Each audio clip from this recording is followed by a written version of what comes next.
미얀마 김명희 선교사가 교회와 성도님 앞에 주의 이름으로 문안드립니다. 사실 요새는 전 세계적으로 그 코로나 팬데믹이라고 해서 큰 재앙 가운데 있잖아요.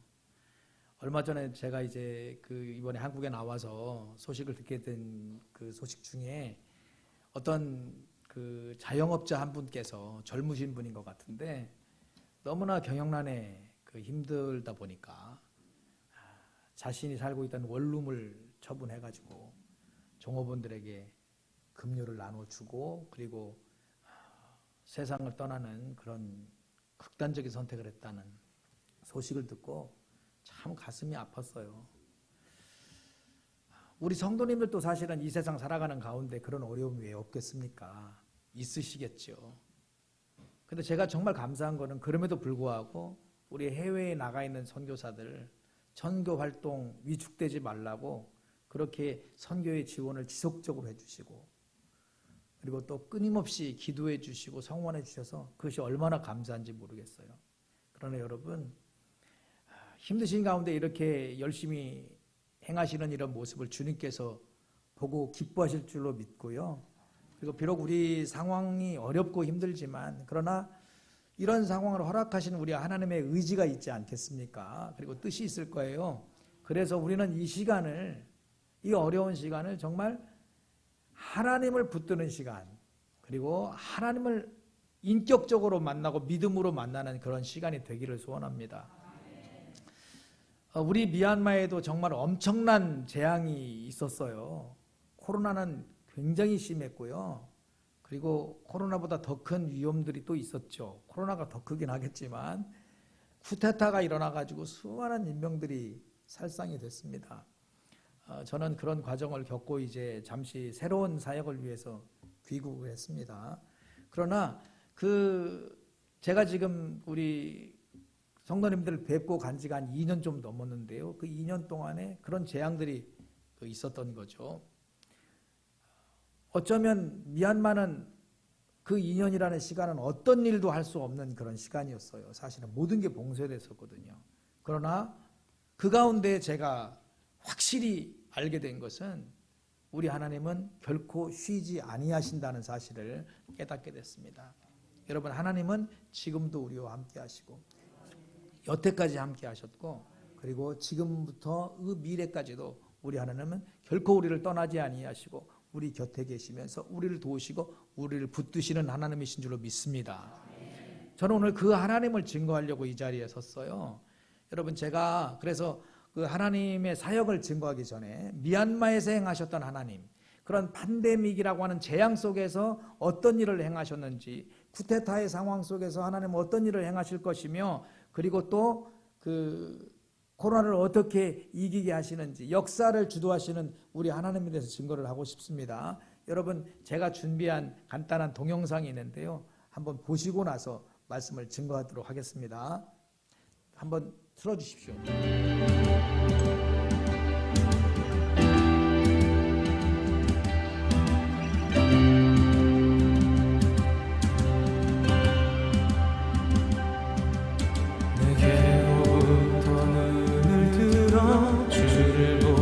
시작할 때 주의 일을 보겠네. 내 작은 마음 돌이키사 하늘에 꿈꾸게 하네. 주님을 볼 때 내게로부터 눈을 들어 주를 보기 시작할 때 주의 일을 보겠네. 내 작은 마음 돌이키사 하늘에 꿈꾸게 하네. 주님을 볼 때 모든 시선을 주님께 드리고 살아계신 하나님을 느낄 때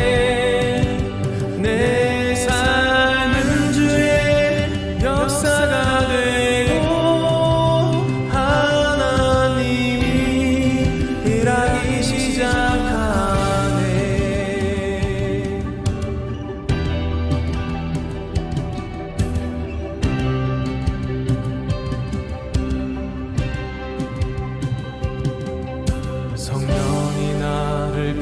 변화시켜 모든 두려움 사라질 때 주의 일을 보겠네.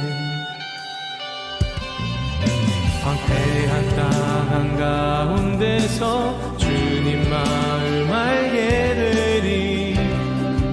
주님을 볼 때 모든 시선을 주님께 드리고 살아계신 하나님을 느낄 때 내 삶은 주의 역사가 되고 하나님이 일하기 시작하네. 모든 시선을 주님께 드리고 전능하신 하나님을 느낄 때 세상은 주의 나라가 되고 하나님이 일하기 시작하네.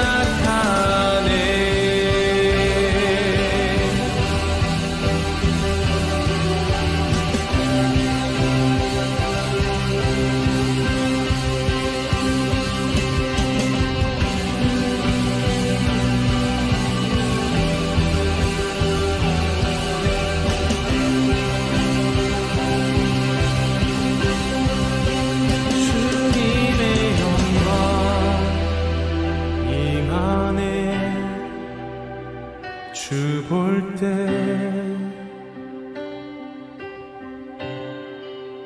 주님의 영광 임하네. 주 볼 때 주님의 영광 임하네. 주 볼 때 주님의 영광 임하네. 주 볼 때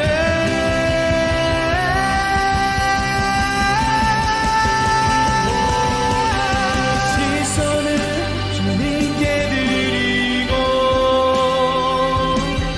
살아계신 하나님을 느낄 때 내 삶은 주의 역사가 되고 하나님이 일하기 시작하네. 모든 시선을 주님께 드리고 전능하신 하나님을 느낄 때 세상은 주의 나라가 되고 하나님이 일하기 시작하네. 모든 시선을 주님께 드리고 살아계신 하나님을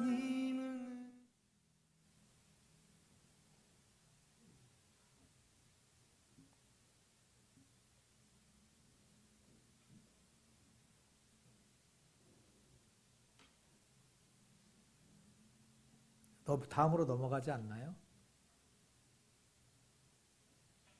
아, 그렇군요. 동영상을 제가 잘못 만드는 것 같아요. 음악.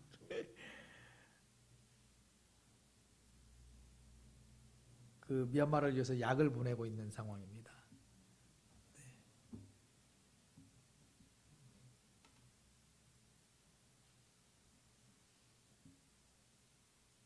기도 제목을 한번 꼼꼼히 읽어봐 주세요.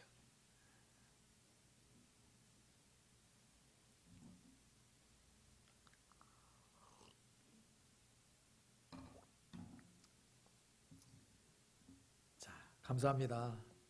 이렇게 실수 많은 종의 선교보 동영상을 잘 보아주셔서 감사드립니다. 저는 원래 어릴 때부터 실수 박사예요. 저는 학위가 없는데 요새 목사 중에 학위 없는 목사가 많지 않은데요. 저는 어릴 때부터 실수 박사라고 하는 학위를 가지고 살았습니다. 이해해 주시기 바래요. 그 실수를 하는 사람이 또 멋있잖아요, 가끔. 저도 그렇게 생각해요. 그러면서 늘 자위하죠. 저는 미얀마라고 하는 나라에서 양곤에서 한 북쪽으로 한 60, 70km 떨어진 곳에 바고라고 하는 도시가 있고요. 바고는 바고도라고 하는 한 지역의 수도입니다. 캐피탈이에요. 한 인구는 한 바고도가 한 6, 7만 명 됩니다. 그 중에 이제 바고시는 한 70만 정도 되는데요. 그곳에서 복음을 전하고 있어요. 여러분 미얀마에 대해서 좀 아시는 분은 다 아시겠지만 미얀마는 다민족 국가입니다. 135개 종족이 모여 살고 있고요. 그리고 불교 국가예요.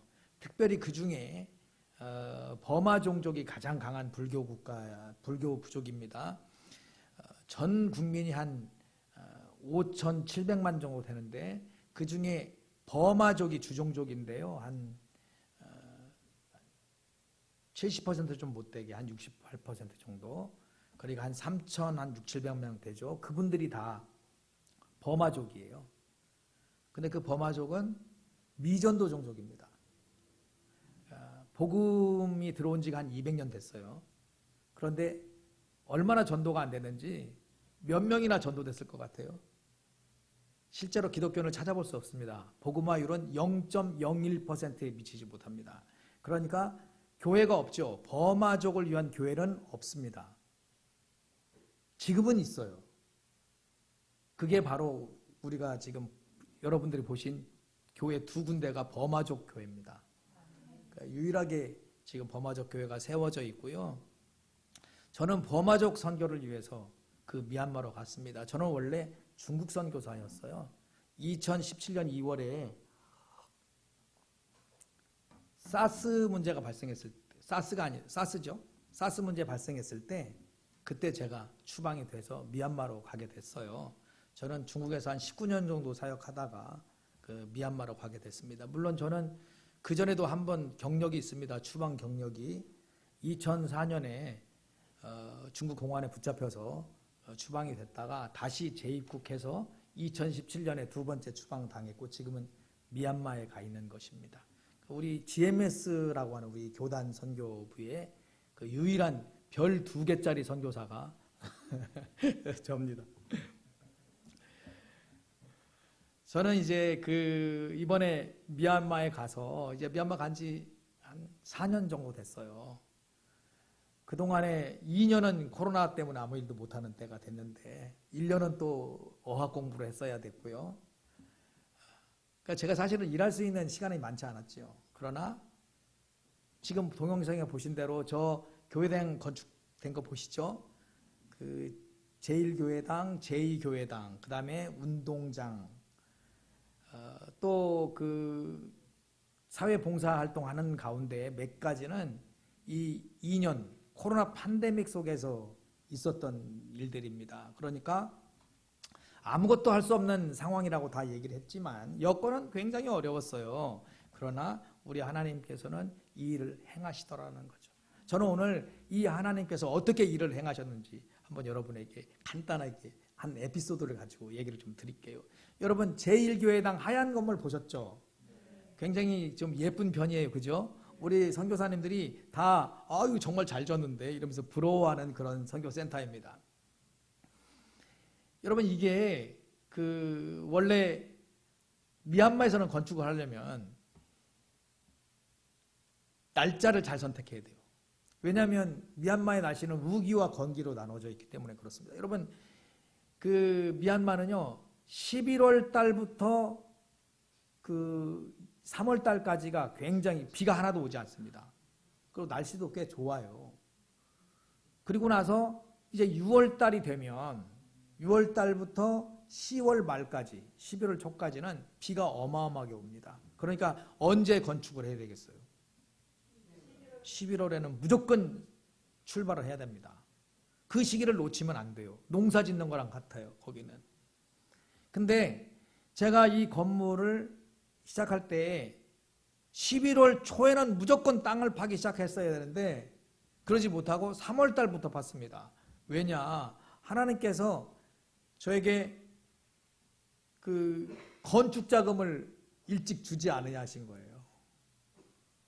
미리 받기로 다 어느 정도 예정이 다 돼 있었는데 한국에도 코로나 상황이 되니까 그게 안 되더라고요. 그래서 저는 계획된 돈의 한 40% 정도, 그게 이제 3월 달 정도에 마련이 됐습니다. 그래서 3월 10일부터 땅을 파기 시작했어요. 그런데 사실은 땅을 파면 안 돼요. 건축하면 안 되거든요. 그런데 저한테는 또 이런 그 애로가 있었어요. 거기는 불교 국가이기 때문에 건물을 얻기가 너무 힘듭니다. 계약을 해도 다시 계약금을 돌려줘요. 그리고 크리스찬한테 받은 임대료를 자기들이 절대로 쓰질 않아요. 건물주가 다 절에다 도네이션 해버려요. 그게 제가 그 건물 한번 얻어서 임대해가지고 예배당을 했거든요.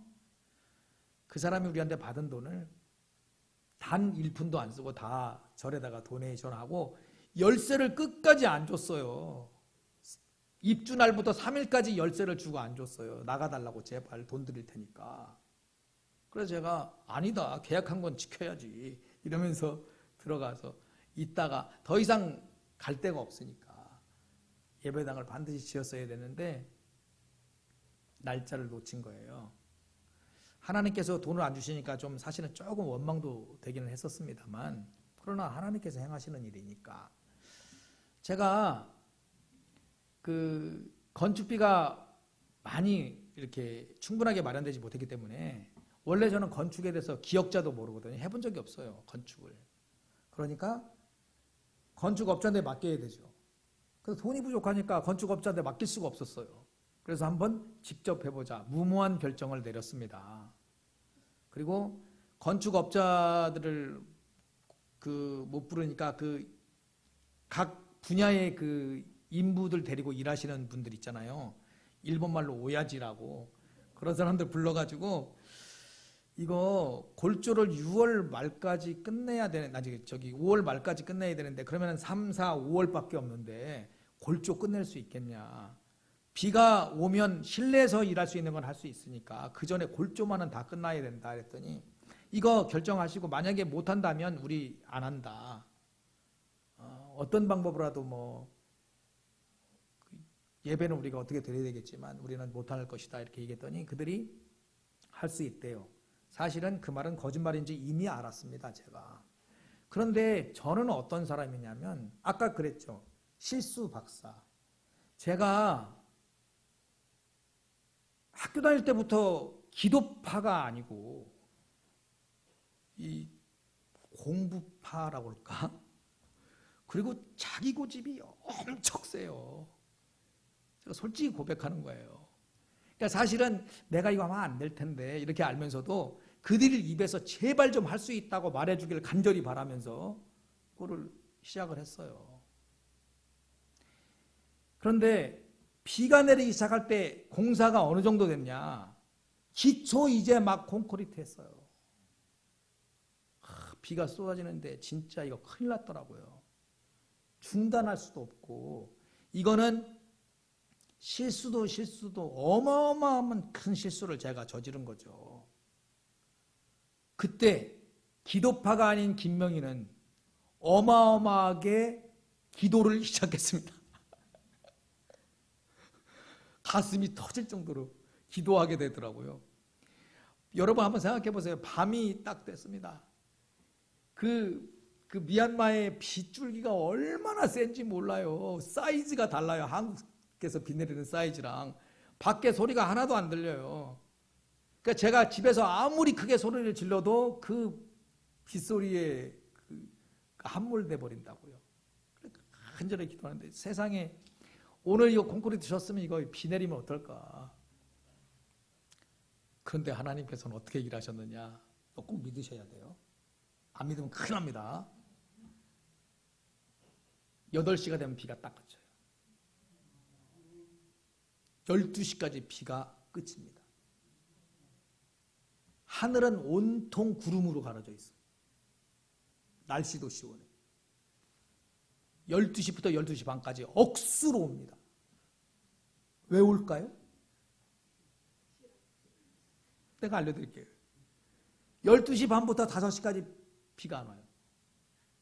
5시 끝나면 되면 비가 어마어마하게 와요. 12시부터 1시 반까지는 왜 안 오죠? 점심시간이니까. 여러분, 이게 하루 이틀이면 말을 안 해요, 제가. 언제까지 그랬을까요? 9월 20일까지 그랬어요.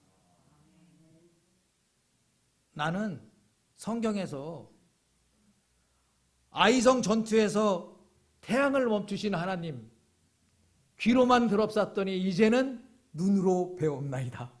이렇게 된 거예요. 이야.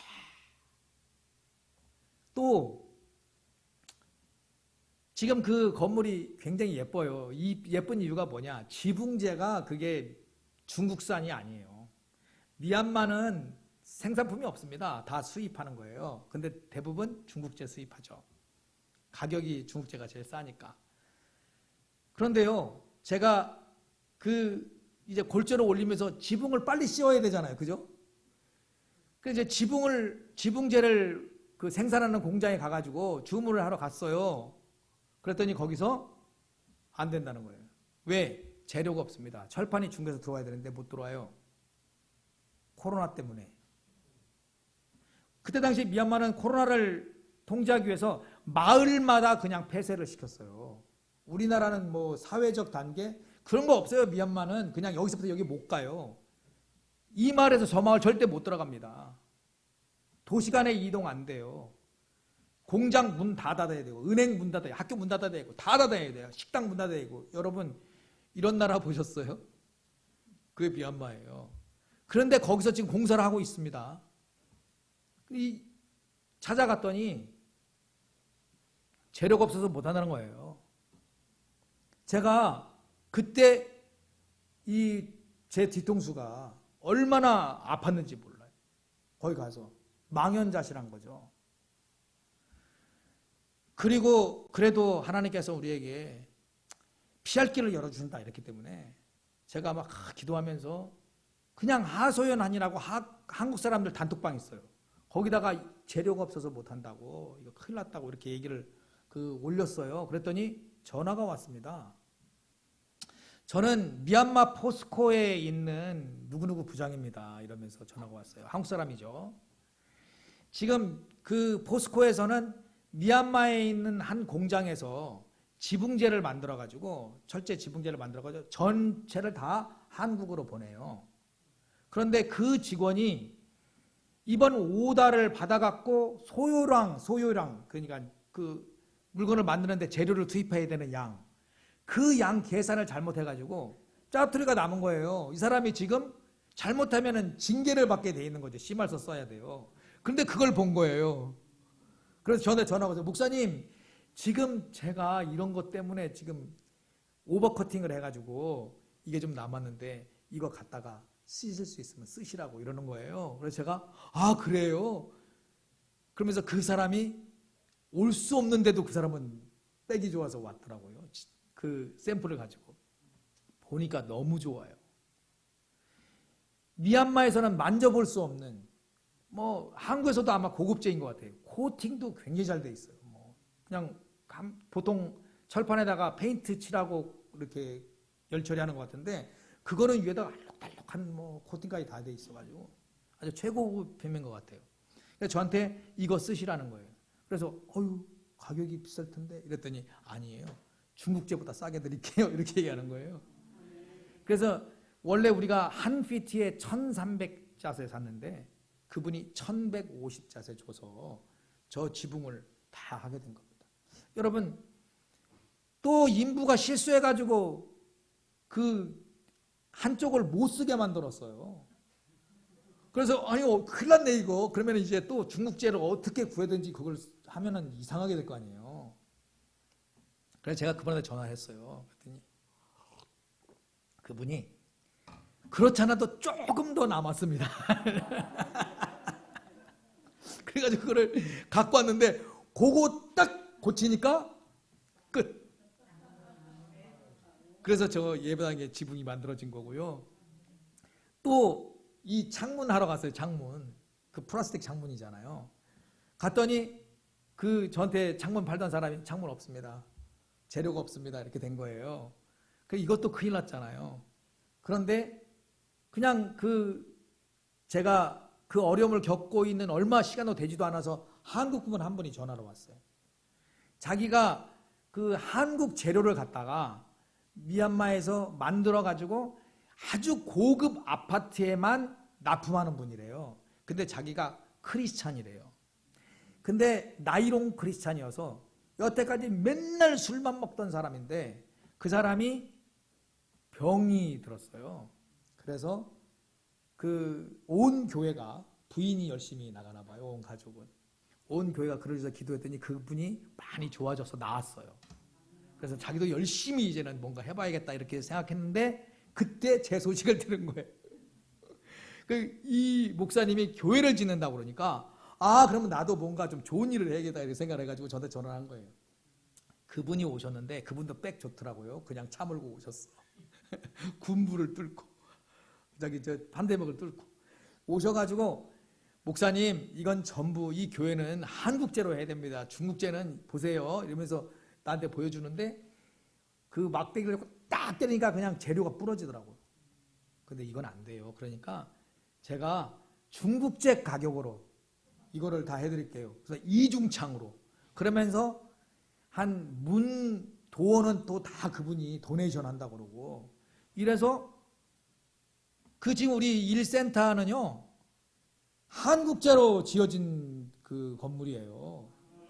그래서 저기 딱 보고 재료가 좋아야 멋있거든요. 그러니까 우리 선교사들이 그거 보고 너무 부러워합니다. 여러분 하나님은 그렇게 일을 하세요. 또 내가 더 신기한 거 알려줄까요? 비가 어느 날 평상시에 안 오다가 갑자기 콘크리트를 하기 위해서 마당에다 콘크리트를 비비는데 비가 쏟아지기 시작하는 거예요. 비가 쏟아지기. 비가 엄청나게 오니까 콘크리트를 비비는데 시멘트가 다 빠져나가요. 그래서 제가 보고 있다가 막 간절히 기도했어요. 하나님 이거 그치게 해주세요. 막 소리를 질렀더니 그쳤을까요? 안 그쳤을까요? 그쳤어요. 홍해가 갈라지는 듯한 느낌이 들었어요. 딱 그쳤어요. 그래서 제가 놀랍다 이거. 그리고 나서 그 뒤로 또 한 번 있었어요. 그때는 갑자기 아주 불경스러운 생각이 들었어요. 저번에 기도한 거 그거 우연이 아닐까? 깨꼬인 것 같은데 우리는 옛날 어릴 때 깨꼬라고 그랬어요. 이거 깨꼬인 것 같은데 이거 이러면서 또 기도를 세게 했죠. 간절히 기도한 게 아니라 목소리만 목청 터지게 했고 실제로 그거 될까 안 될까 이런 생각했어요. 됐을까요 안 됐을까요? 예? 의견이 갈리는데 끝쳤어요. 제가 여기서 깨달았습니다. 하나님은 당신의 계획을, 당신의 일을 분명히 하신다. 김명희가 아무리 믿음이 없고 김명희가 그렇게 용렬하고 정말 야곱의 꾀 같은 그런 생각만 하며 살아가고 그렇게 사역하는 사람이라도 자질 떨어지는 목사라도 우리 하나님 붙들고 사용하신다는 거. 내가 하나님 앞에 그럼 과연 뭘 했을까? 다만 한 가지. 내 능력 부족하더라도 좀 떨어지는 사람이라 할지라도 내가 하나님 앞에 주님, 나 주님 일하고 싶습니다. 나를 써주세요. 내 믿음 부족하지만 나 붙들어 주세요. 이러면서 하나님의 비전을 나의 비전으로 삼고 함께 나아가고자 다짐하는 그 사람에게 우리 하나님께서는 놀라운 일을 베풀어 주신다는 거예요. 가라나 휘두를 수 없는 그 이스라엘 백성들 앞에 홍해 갈라주시기도 하고 아말렉을 첩으로 무찌르게도 해주시고 그게 하나님이십니다. 여러분. 이것이 우리의 믿음인 줄 믿어요. 여러분. 하나님 앞에는 절대로 잘난 척하면 안 됩니다. 겸손해야 돼요. 저는 그것을 너무나 깊게 깨달았어요. 나는 할 수 없어. 나는 능력 없어. 이러면서 못한다고 좌절하는 사람 제가 굉장히 좀 심하게 말할 수 있지만 어쩌면 믿음이 약할 수 있어요. 나와 함께 하시는 하나님을 믿고 나가야 돼요. 그러면 할 수 있습니다. 하나님은 기적의 하나님이시고요. 하나님은 일을 행하시는 여호와예요. 저는 예레미야가 고백한 하나님을 믿습니다. 예레미야 33장 2절에 나는 일을 행하는 여호와, 그 이름을 여호와라는 분, 그 일을 지어 성취하시는 여호와. 너는 내게 부르짖으라 말씀하시잖아요. 네가 알고 있지 못했던 그 비밀 내가 행할 것이다. 여러분 그 믿음을 가지고 전진하시기 바라요. 코로나 상황이 힘들지라도 그러나 우리 하나님과 동행하는 자에게 우리 하나님께서는 그런 믿음을 주실 줄로 믿습니다. 또 우리 그 코로나 상황 속에서 우리 이 교회의 그 운동장을 짓게 해주셨어요. 이제 그때는 코로나 상황이 아닌데 쿠데타의 상황이에요. 정말 수많은 사람들이 총 맞아 죽어가고 이런 상황 속에서 그래도 그 일을 행하게 하시더라고요. 어린이들이 그 절에 가서 놀아요. 거기는 다 절이 그 마을 곳곳에 있으니까. 그러니까 그 아이들을 전도하려면 마당이 있어야겠더라고요. 그래서 마당을 짓고 또 우물을 파서 물을 끓이들고 해서 잔디밭을 만들었습니다. 지금은 아주 잘 이루어지고 있고요. 그리고 또 그 코로나 팬데믹 속에서도 그 마을 주민들이 겪는 어려움들이 있었어요. 그 생활용수가 없어서 거기는 물이 없어가지고 웅덩이에 물을 떠다가 먹기도 했고 웅덩이에 물이 오염된 물인데도 그걸 가지고 씻고 많이 했습니다. 그래서 그 어려움을 보고 저희가 그 마을을 위해서 여러 가지 그 사랑을 베풀면서 그를 정수장을 만들어서 드렸죠. 그래서 지금도 우리 그 제2교회가 그 마을의 정수장 3군데를 관리를 하고 있습니다. 이제 그 저희가 건물이 지어지고 9월 22일 저희가 입주를 하고 나서 그때부터 비가 엄청나게 왔어요. 그동안 못 따왔던 비가 그때 다 왔고요. 집이 떠날라가는 줄 알았어요. 하나님은 그렇게 채우시더라고요. 그리고 제가 이제 이제 팬데믹이 끝냈으니까 이제 팬데믹을 위해서 새롭게 사역을 준비하러 가야겠다. 한국에 나가야겠다. 이렇게 하고 2월 26일 날 입국하기로 비행기 예약을 다 했어요. 근데 2월 1일 날 쿠데타가 일어났습니다. 처음에 쿠데타가 일어났을 때 여러분 너무 설교가 기니까 지루하시죠? 저는 하나님께서 여러 가지로 달란트를 안 주신 게 많은데 설교 짧게 하는 달란트를 절대 안 주셨어요. 더 열심히 기도해서 설교 짧게 할 수 있는 능력 달라고 기도해 보겠습니다.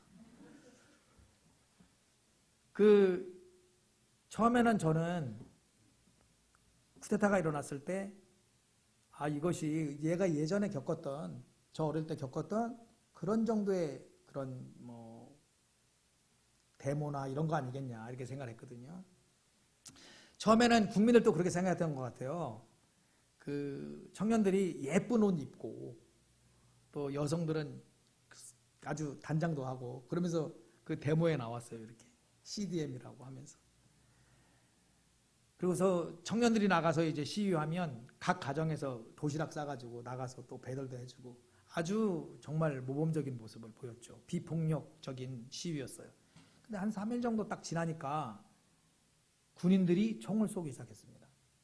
근데 총을 대충 그 공포를 조장하기 위해서 이렇게 쏘는 공포탄이 아니에요. 머리를 조준해가지고 쏘는 거예요. 그냥 그것도 길거리에서 쏘는 게 아니고 보통 그 박원은 제일 높은 빌딩이 한 4층 정도밖에 안 되거든요. 그 건물이 딱 올라가서 조준해가지고 그냥 쏴요. 이렇게. 나중에는 심심하니까 시장 보고 지나가는 사람 머리에다가 쏴요. 여러분 한 동네를 그 시위에 참가하는 사람 잡는다고 한 동네 입구와 퇴로를 막아요. 거기는 밤이 되면 깜깜하니까 갈 데가 없잖아요. 마을을 덮칩니다. 남자 한 30명 정도 잡혀가요. 그 중에 절반 죽습니다. 그냥 때리는 거예요. 그리고 그 시체 찾으러 오라고 통보하고 올 때는 20만 원씩 갖고 오라고 그래요. 시체를 20만 원 돈 받고 내줘요. 여러분 그 사람한테 20만 짜리라고 하는 돈은 큰 돈입니다. 그 사람들한테는.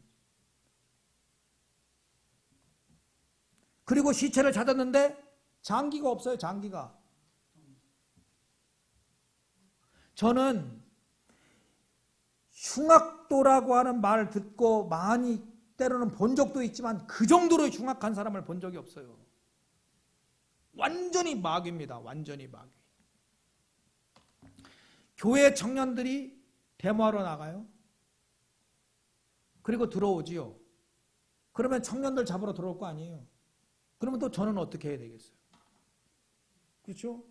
내 청년들 내줘야 됩니까? 아니면 당연히 나는 못 들어온다. 나 먼저 죽이고 가라. 이렇게 되겠죠. 그런 상황이 있을 겁니다. 사실은 그런 다툼이 있었습니다. 여러분. 제가 여기서 말씀드리고 싶진 않아요. 제 아내는 너무 잘 알아서. 제 아내가 거의 실신할 정도가 됐으니까. 군인들은 군인들이고요. 승려들은 더 문제예요. 미얀마는 불교 국가잖아요. 그렇죠? 그러면 이 승려들이 살상을 하지 말라고 얘기를 해야죠. 왜냐하면 불교도들은 뭘 첫 번째 계율로 여깁니까? 살생하지 말라는 거 아니에요. 그럼 살생하지 말라고 얘기하고 선포하고 못하게 해야죠. 아니에요. 마을마다 절이 있잖아요. 마을 문을 열고 군인들을 그 승방을 군인들의 숙소로 내줘요. 그러면 군인들이 동네 사람 잡아다가 그 절 한복판에서 때려요. 여러분 이게 가능한 일입니까 이게? 절이 보통 2, 3층입니다. 2층 복도, 마을은 제일 높을 거 아니에요. 3층 복도. 그러면 동네 사람들이 시위하죠. 그 절의 복도에서 군인들이 총을 쏴요. 여러분 제가 뭐 저희 교회에서 부르짖기만 했습니다만은 내가 우리 성도들에게 너희들 이 승려들이 하는 짓이 맞냐 외치며 설교했어요. 제가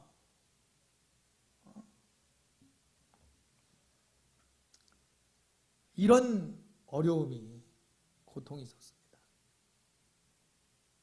미얀마는 정말 불쌍한 나라 같았어요. 그리고 나서 이제는 더 이상 유엔이 도와줄 거라고 판단했는데 국민들 전체가 자기들이 이긴다고 생각했어요. 왜? 유엔이 도와줄 거니까. 아니요. 유엔 절대 도와주지 않았어요. 그 사람들이 실망과 좌절, 분노감이 굉장히 큽니다. 그래서 스스로 청년들이 지금 대학교는 폐쇄됐고요. 청년들이 지금 다 반군 지역으로 갔어요. 그래서 거기서 군사훈련 받고 자기 싸우겠다고. 근데 총이 마땅치가 않아요. 사제총. 폭탄도 사제폭탄. 지금 간간히 싸우고 있는데 그게 원활히 이루어지지 않습니다. 그런 어려운 환경 속에 있어요. 그 상황 속에서 이제 청년들이 더 이상 버틸 수가 없으니까 숨어 들어가니까 이제는 어느 정도 군부가 다 장악했잖아요. 그 다음서부터 더 엄청난 재앙이 닥쳤어요. 그게 코로나예요. 데모할 때 다 마스크 벗었잖아요. 여러분 학교가 문을 닫았고 은행이 문을 닫았고 상점들이 문을 닫았고 마켓이 문을 닫았고 다 문 닫은 상태에서 코로나가 발생하기 시작했어요. 약이 없습니다. 약이. 코로나가 걸리면은 병원에서 받아주지를 않습니다. 받아줘봤자 병원만 전부 다 오염이 되니까. 그리고 차도 못 타요. 코로나 걸리면. 그러니까 자기가 끝끝내 자기가 살아남아야 돼. 스스로. 약을 구하든지 아니면은 약을 안 먹고 그냥 버텨서 살아남든지. 여러분 그러면 이거 한번 생각해 봤어요? 처음에 한국 사람들이 코로나도 감기야 이렇게 얘기했어요. 한국 사람들이 아주 똑똑하죠. 근데 옆에 사람이 죽어가니까, 내 옆에 사람이 막 죽어가니까 두려움이 걸린 거예요. 제 동료 목사가 코로나에 걸렸어요. 약이 없잖아요. 딱 두 가지가 있습니다. 하나는 뭡니까? 살아남아라. 아니면 죽어라. 내가 지금 코로나에 걸렸어요. 제 동료가 저한테 한 말입니다. 형님, 나 죽을 것 같아요. 미래를 몰라요, 미래를. 내가 지금 죽을 것인가? 살 것인가? 여러분, 이런 생각 한번 해보셨어요?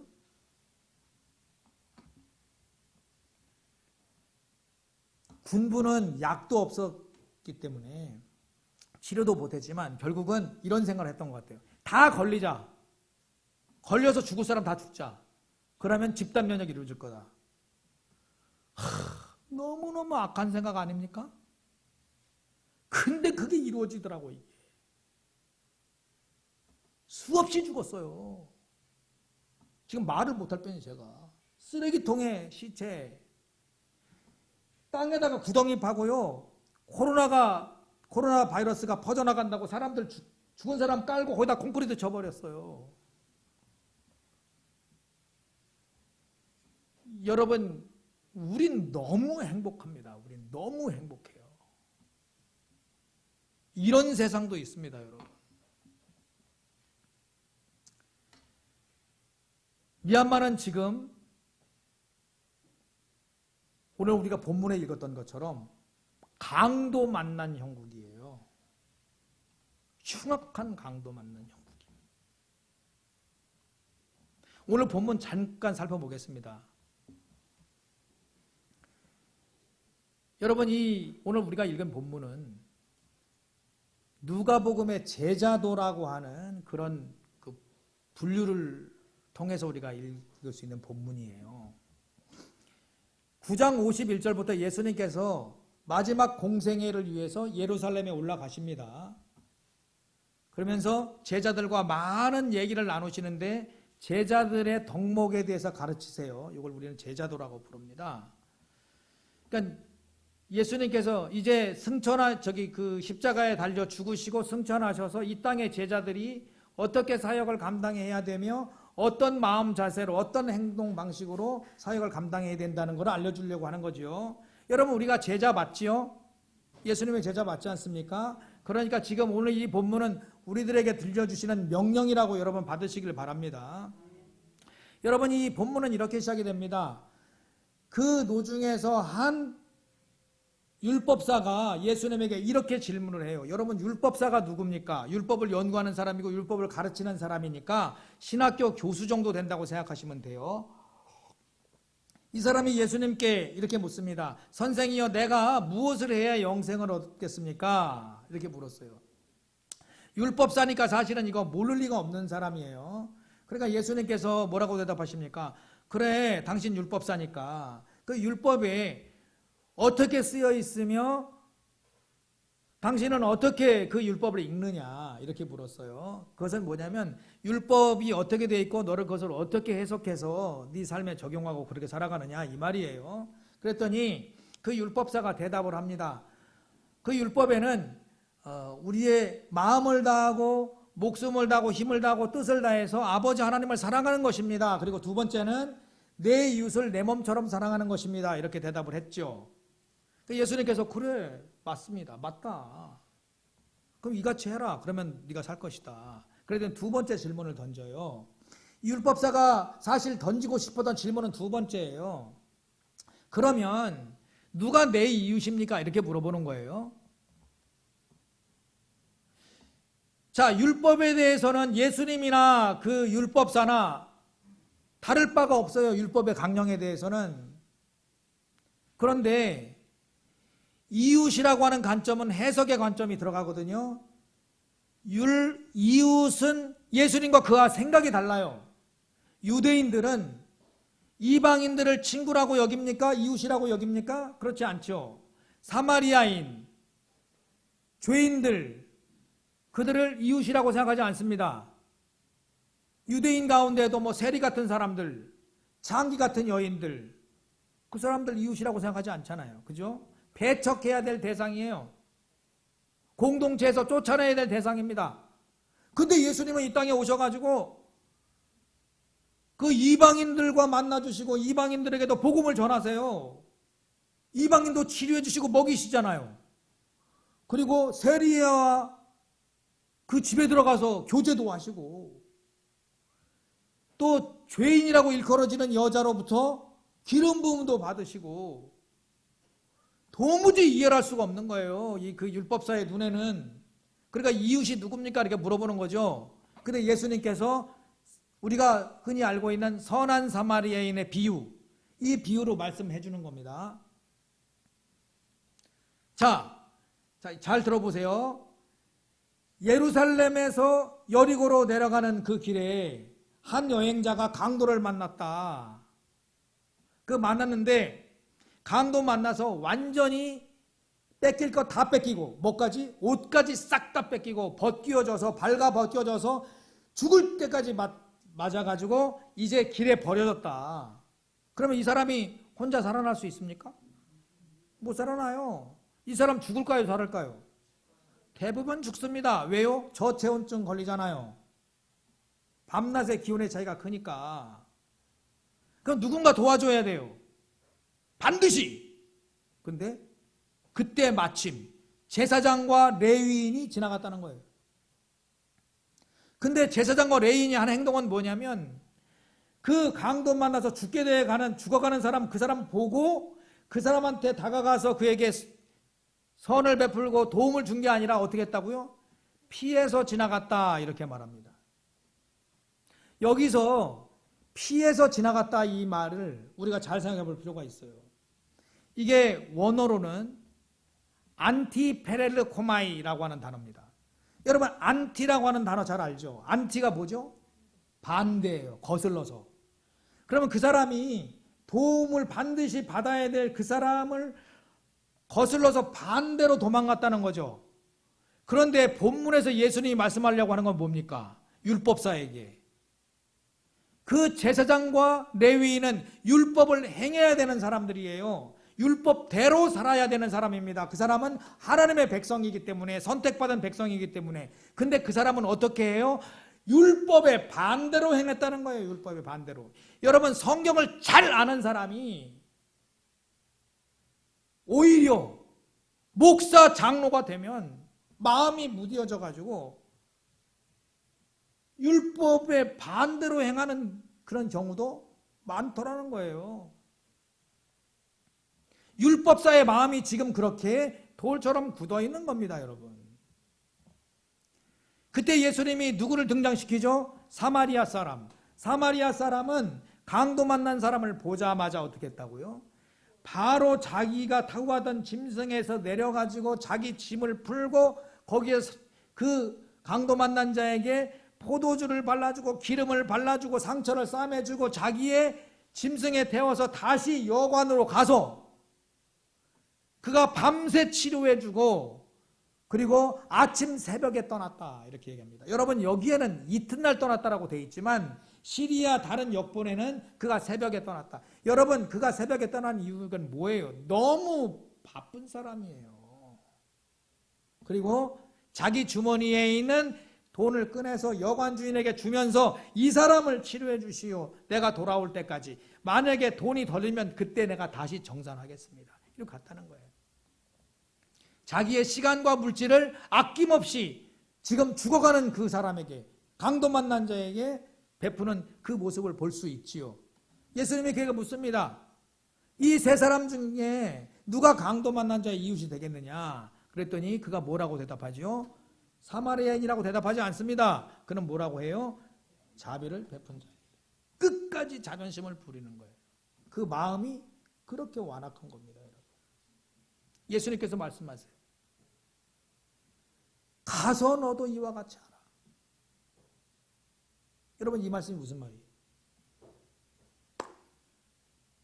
율법사는 내 이웃이 누군가를 찾았어요.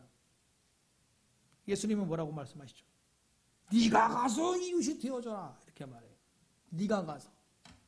고통받는 자를 보았으면, 예수의 제자라면 가서 네가 그 사람의 이웃이 되어줘라. 네가 마음을 열고. 그 사람이 나한테 이거 말고. 지금 미얀마가 강도맞는 형국이라고 그랬잖아요. 우리 선교사들, 우리 미얀마 사람들에게 복음을 전하면서도 사실은 마음이 다친 부분이 많았어요. 왜? 우리와 마음이 같지 않은 때가 너무나 많으니까요. 막 마음이 부드러워야 되는데 선교를 행하면서도 마음이 딱딱해져 있는 경우들이 많았습니다. 그런데 우리는 예수 그리스도의 마음을 회복해야 된다고 봐요. 여러분, 예수님이 너도 가서 이와 같이 하라라고 할 때 우리는 선한 사마리아인의 마음과 행동을 본받아야 되잖아요. 그죠? 그러면 어떤 마음과 행동을 본받아야 될까요? 선한 사마리아인이 강도 만난 자를 볼 때 그 마음속에 일어나는 한 감정이 있습니다. 그게 무엇입니까? 불쌍히 여겨라고 하는 마음이에요. 이 말은 스플랑크니스테라고 하는 단어인데요. 이거는 예수님께서 목자 없는 양같이 유리하고 방황하는 그 사람들을 보고 느꼈던 마음이 미어진다는 뜻이죠. 창자가 끊어지는 듯한 아픔, 그런 아픔을 겪어요. 우리도 가져야 된다는 거예요. 측은지심, 동병상련의 마음을 가져야 돼요. 내가 강도 만난 자가 된 것처럼, 우리가 미얀마 사람이 된 것처럼 그런 마음을 가져야 된다는 거죠. 그게 첫 번째 발로입니다. 두 번째는 뭐예요? 즉시로. 망설이지 않아요. 생각하지 않습니다. 내가 이 사람 도와주다가는 큰일 날 것 같아. 나도 잘못될 것 같아. 나도 강도 만날 것 같은데. 이래서 제사장들은 그냥 갔죠. 그렇죠? 다른 거 없습니다. 학자들이 부정한 거 이런 얘기 하지만 사실 그렇다고 생각하지 않아요. 저는 박사학위가 없어가지고 그냥 이렇게 생각할래요. 그런 마음 때문에 그래요. 여러분, 승려들이 왜 당신들 살생하면 안 돼 이걸 못했습니까? 불경에는 살생하면 안 되라고 써있어 하니까 하지 마. 니네도 불교도잖아. 왜 말 못합니까? 자기가 죽을까 봐 그러는 거 아닙니까, 여러분?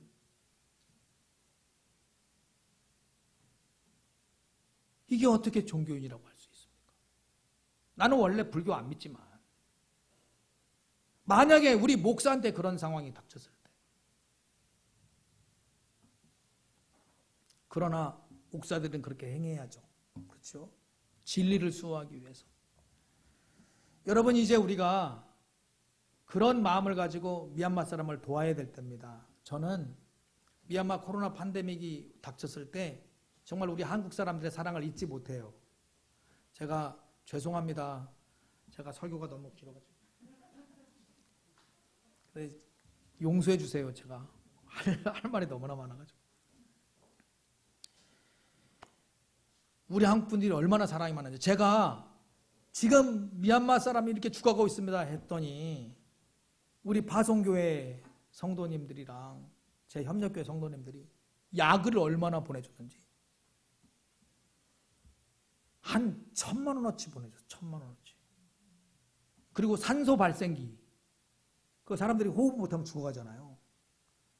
그 호흡 못해서 죽어가거든요. 그러니까 여기서 산소 발생기 4대를 제가 보냈고요. 방호복, 다 진단 키트를 제가 구입한 거, 물론 저도 약을 다 구입하고 막 이랬지만 진단 키트도 한 500개 이상 넘게 갔습니다. 그걸 우리 1교회, 2교회의 전도사들이 사용하고 동네 사람들 치료해주고 있어요. 여러분 이거 박수 쳐야 되는 것 같은데. 이 감사한 일을 하나님께서 시키시더라고요. 나라가 못하는 일 교회가 하도록, 절이 안 하는 일 교회가 하도록. 여러분, 이제는 청년들이 승려들을 믿지 않습니다. 이제는 교회가 그들의 세계관을 만들어 갈 때입니다. 여러분, 그들에게 복음을 증거할 아주 중요한 시간이라고 생각해요. 하나님의 깊은 뜻이 여기에 있다. 저는 그렇게 생각하고요. 이런 상황 속에서 어린이들이 고통 많이 겪습니다. 지금 미얀마 쌀 없어요. 농사를 못 져가지고 젊은 사람들이 도망을 많이 가서 농사를 못 지니까 쌀이 없습니다. 그래서 이런 쌀도 나눠줘야 돼요. 근데 쌀을 대대적으로 우리가 막 한 가정에 5kg씩 나눠주다가 붙잡혀 들어갔어요. 그러니까 학생들 오면은 요만큼씩 가방에다가 이렇게. 제가 운동장 지었다고 그랬죠. 아까 운동장 보셨죠? 거기 조그만 운막 하나 있죠. 제가 운막을 왜 만들었냐면 운동할 때 거기서 아이 쉬라고 만든 거죠. 사실 그렇지 않아요. 그거 만들 때는 제가 그 운막이 요만하거든요. 이 광대쌍만 해요. 여기가 학교예요. 학생들이 학교가 못 간 지가 2년 됐습니다. 그러니까 학교에 가면은 막 폭탄도 터지고 막 이러니까 아이들 안 가요. 이제 1학년부터 6학년까지 한 학년에 1시간 반씩 30분. 그래서 국어, 수학, 영어. 그들의 국어는 미얀마어죠.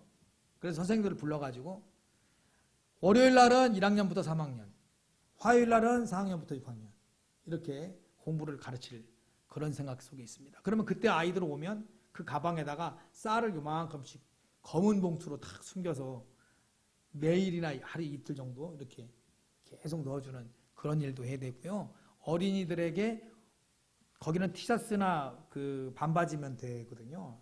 얇은 티셔츠나 반바지, 여름이니까 다 1년 내내 여름이니까. 그걸 얘기했더니 성도님들이 너무너무 티셔츠를 많이 보내줘가지고 제가 우리 아들이 원룸에 살거든요. 서울에 장가 안 간 아들의 하나가. 그리고 거기 얹혀 있는데 딱 셋이 제 아내랑 우리 아들이랑 셋이 누우면 빡빡한 그런 집인데 물건을 너무 많이 보내줘가지고 잠잘 때가 사라져 버렸어요.